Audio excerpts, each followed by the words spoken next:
Kung isa tayong OFW na gustong makaipon kahit sa maliit na halaga, kasi ang dami mong bayarin at utang dapat mong bayaran, pero gusto mo pa rin mag-ipon. Alam mo ba na kahit sa maliit lang na halaga, ang niipon mo araw-araw, malaki rin ang magiging resulta. Ako mismo dito sa Taiwan, nagtatabi lang ako ng 50 NT kada araw. Kala ko dati, maliit lang yan. Pero pag pinagsama-sama, nakakabuo pala ng sariling pang-healthcare fund. Ngayon, hindi na ako natakot kung sakaling may dumating na hindi naasahang sakit o emergency. Meron akong mga gamit, meron akong peace of mind, at meron din akong security.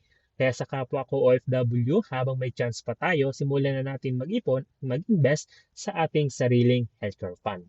Kaya sa huli, tayo rin ang makikinabang.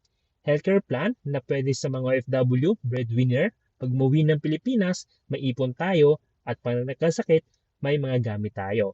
Kung gusto mong malaman kung paano makapagsimula, message mo lang ako. Ako si Eden Forneste, ang inyong ka-Kaiser Saber.